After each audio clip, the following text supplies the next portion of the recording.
स्वागत है, देशवासियों का स्वागत है। दर्शकों, अब तक हमने आपको कई कंपनी के चेयरमैन साहब लोगों से मिलवाया, उनकी तरक्की के बारे में बात करी। आज हम मौजूद है हंस हर्बल और मानिक हर्बल कंपनी के चेयरमैन श्री भारत भूषण इलाहाबादी जी के पास में। आइए सबसे पहले हम इनकी कंपनी, इनकी तरक्की, इसी विषय पे बातचीत करते हैं। भारत जी, बहुत बहुत स्वागत है। हमने कई लोगों से बातचीत करी। आप तो एक वो मशहूर सारा समय टीवी के ऊपर कार्यक्रम आता है, उसके ऊपर भी आप अपने विचार प्रकट कर चुके हैं, इंटरव्यू आपका लिया जा चुका है। तो आप अपने विषय में बताइए, किस तरीके से आपने प्रगति करी। आज हंस हर्बल का बड़ा नाम है बाजार में, देश में, दुनिया में। देखिए, सबसे पहली बात कि दुनिया में आप कोई भी चीज़ बनाएंगे जी, सबसे पहले रिज़ल्ट को फोकस करना चाहिए जी, अगर आपके क्वालिटी के रिज़ल्ट है तो कहीं ना कहीं लोग आपको ढूंढेंगे भी और आपकी इज्जत भी होगी और आपका काम भी बढ़ेगा। हमने उसी हमेशा अपनी क्वालिटी के जितने भी, हमने जैसे एक्ने पिंपल्स की क्रीम आती है, अच्छा, नॉर्मली एशिया के अंदर एक्ने पिंपल्स के रिज़ल्ट इतने अच्छे किसी के पास नहीं जितने हमारे पास हैं। जी, ऐसे हमारा मानिक हर्बल ऑयल आता है, उसमें हम 22 जड़ी बूटियाँ डालते हैं और तिल तेल में पकाकर उसको छान कर आपको दे देते हैं, तो results are bound to come. ऐसे हमारी हंसनो आती है, वो कम्प्लेक्शन फेयर करने के लिए टोटली हर्ब्स के एक्सट्रैक्ट में बनाई हुई है, तो results are bound to come. उसमें हमारा नाम होने से बहुत ज़्यादा फ़र्क नहीं पड़ता है कि सिर्फ ये कि जड़ी बूटी को हमने ईमानदारी से प्रयोग किया, उनको सही अच्छे रॉ मटेरियल के बीच में बना के प्रोसेस करके आपको दिया, तो रिज़ल्ट वो आएंगे। उसमें हम अपना नाम हंस रखें, मानिक रखें या कुछ भी रखेंगे तो वो चीज़ें रिज़ल्ट देंगी। तो अल्टीमेटली देखिए, ग्राहक कोई चाहे वो 10 रुपये की क्रीम खरीदे, चाहे वो 4000 रुपये की क्रीम खरीदे, उसे आराम चाहिए। ऐसा नहीं है कि 10 रुपये में कुछ सस्ती क्रीम लेना चाहेगा या अपना चेहरा ख़राब करना चाहेगा। तो इसलिए हम इन चीज़ों का ध्यान रखते हैं। तो इसलिए हमारी कंपनी हंस हर्बल ओवरसीज जो है वो कहीं ना कहीं बाज़ार के अंदर एक रिस्पेक्ट भी पाती है और बाज़ार के अंदर प्रोडक्ट ऑटोमेशन में फिर सेल भी होते हैं। यही बात है और कुछ भी नहीं। अच्छा, एक्ने क्रीम हुआ, मुहासों की क्रीम हुई।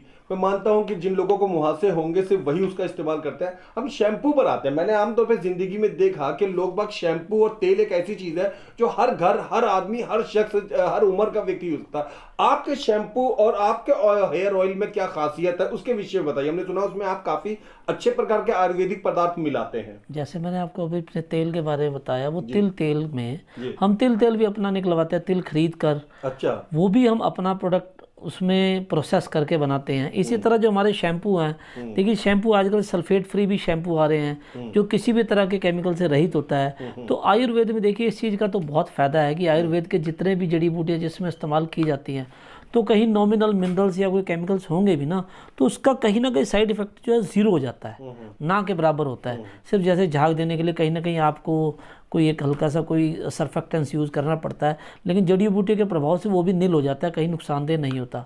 और सल्फेट फ्री बनाएगा तो उससे अच्छी तो बात ही कुछ नहीं है। तो ये सारी चीज़ें, बात फिर वही आती है कि जड़ी बूटियों को अगर हमने सही प्रोडक्ट में सही तरीके से प्रोसेस किया है तो उसमें किसी तरह का ना साइड इफेक्ट है। जैसे शैम्पू है वो सिर्फ बाल धोने के लिए ही बेटर होता है, और तेल जो है हमारी जड़ों में जाकर उसके रूट को मजबूत करता है। उसमें हमने आंवला, भरंगरा, छोटी इलायची, बड़ी इलायची, अगर, तगर, इस तरह के जैसे 22 हर्ब्स हमने प्रोसेस कर दी, लो बस हम उसमें दे दी। 15-20 दिन के प्रोसेस में वो तेल बनता है, तो वो रिजल्ट तो आएंगे ही आएंगे। मेमोरी भी इंक्रीज़ करेगा, बाल गिरते भी रोकेगा, याददाश्त तक बढ़ाएगा, आँखों की नज़र बढ़ाएगा, सिर दर्द को आराम करेगा, नींद अच्छी लाएगा। तो वो जड़ी बूटियों के गुण हैं। बस ये कि उन जड़ी बूटियों का इस्तेमाल हमने ईमानदारी से किया है, इतनी सी बात ही है। आज लगभग देश के 14 राज्यों में आपका प्रोडक्ट जा रहा है और हजारों कर्मचारी देश भर में आपके लिए इधर उधर काम कर रहे हैं। ये इतनी सफलता, इतनी कामयाबी को आप किसको क्रेडिट देना पसंद करेंगे? अपनी मेहनत को, अपनी शिक्षा को, अपने अनुसंधान को, किन चीज़ों को? देखिए 55-60 साल पहले हमारे पिताजी ने, माताजी ने ये प्रोडक्ट शुरू किए थे। हमने उसी काम को आगे बढ़ाया है। बाज़ार के लोगों का सहयोग, व्यापारियों का सहयोग, उनसे प्यार, उनसे अपनापन, क्वालिटी के रिज़ल्ट और बाज़ार के अंदर ईमानदारी से अपने को चलते रहना, इसके अलावा और कोई सक्सेस का मूल मंत्र दुनिया में और कुछ है ही नहीं। वो सारा हमारे पास है। रही बात एजुकेशन की या क्वालिटी की, तो देखिए अगर अपना व्यवहार ठीक रखेंगे तो एजुकेशन कम हो या ज़्यादा उससे बहुत ज़्यादा फ़र्क नहीं पड़ता है। उसमें ऐसी कोई बहुत बड़ी बात नहीं है। ये है कि मेन आपके क्वालिटी के रिज़ल्ट हों, लोगों का आपको सहयोग हो, लोगों से आपका व्यवहार ठीक हो, आपका व्यापारिक जो आपकी समरसता है वो बताए रखें। व्यापार उसे कहते हैं कि परस्पर हित से, मैं भी कमाऊँ, आप भी कमाओ, मुझे भी फ़ायदा हो, आपको भी फ़ायदा हो। तो उसी पॉलिसी से हम लोग कामयाब है। क्वालिटी अच्छी, प्रोडक्ट में रिज़ल्ट अच्छे, उसके बाद आपने दोनों का ध्यान रखा, दुकानदार का भी अपना भी, और मिडिल क्लास आदमी के लिए हम सोचते हैं कि हमारे रेट कभी मिडिल क्लास से ऊपर ना जाए, ये भी इन चीज़ों का भी हम ध्यान रखते हैं। तो ये चीज़ें सफलता के मूल मंत्र है, कोई ऐसी कुछ में कहने वाली बात नहीं है। बिजनेस मुद्दों पर चर्चा चलते हुए हम अंतिम मुद्दे पर आते हैं। हमने सुना है कि आप धरोहर नाम की किसी एक बड़ी संस्था के साथ जुड़े हुए हैं, कृपया उसके साथ अपने जुड़ाव के विषय में बताएं। देखिए, 2 संस्थाओं से मैं जुड़ा हूँ, एक भारतीय धरोहर है और एक चेतना है जी। लोगों को भी इस बात को, बहुत कम लोगों को समझ आ रही है कि किसी सामाजिक संस्थाओं से जुड़ना उतना ही महत्वपूर्ण है जितना कि आप अपने परिवार के साथ जुड़े रहते हैं। उसी तरह हमें किसी अच्छी संस्थाओं के साथ कहीं ना कहीं इसलिए जुड़ना रहना चाहिए कि हम लोग एक कह सकते हैं ना कि we are a social animal. हम लोग उस तरह के लोग हैं जो समाज के बिना जिनका कोई अस्तित्व नहीं है। अगर कोई ये सोचता है मैं पैसा कमा लिया और मैं बहुत बड़ा हो गया, तो उसकी वो गलत फहमी है। जंगल में खड़े जाओ तो लाख रुपए में 1 गिलास पानी भी आपको नहीं मिलेगा। ये समाज ही है जो आपको देता है। तो आपको समाज ने जब इतना कुछ दिया है तो आपको भी तो समाज को कुछ देना चाहिए। तो अच्छी संस्थाएं जो भी हैं, जो पब्लिक वेलफेयर के लिए या जो कुछ ऐसा जिससे कि आपके मन को शांति मिले, तो आपके वहाँ से जुड़ाव होना, वहाँ पर अच्छे काम करना, अच्छे रिजल्ट लाना, ये भी हमारी एक नैतिक जिम्मेदारी और सामाजिक जिम्मेदारी है। तो वो इंसान को करते रहनी चाहिए। छोटी संस्था बड़ी संस्था कोई फ़र्क नहीं पड़ता है।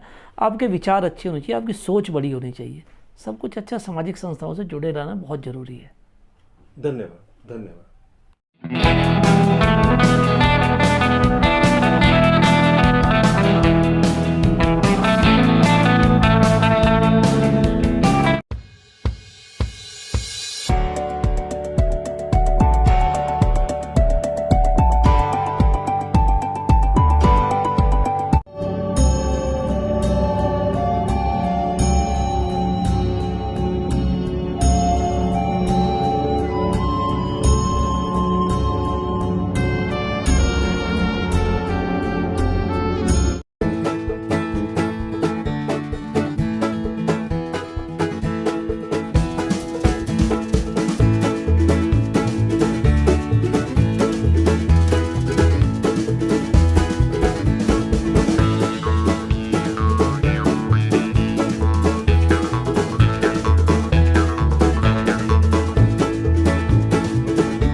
देख रहे हैं अनमोल ताज़ा खबर। अनमोल ताज़ा खबर की ओर से आप सबको सत श्री अकाल, सलाम, नमस्ते, जय हिंद, जय भारत। इंसाफ की निडर आवाज, अनमोल ताज़ा खबर। देश दुनिया की ताज़ा तरीन और बेहतरीन खबरें, अनमोल ताज़ा खबर।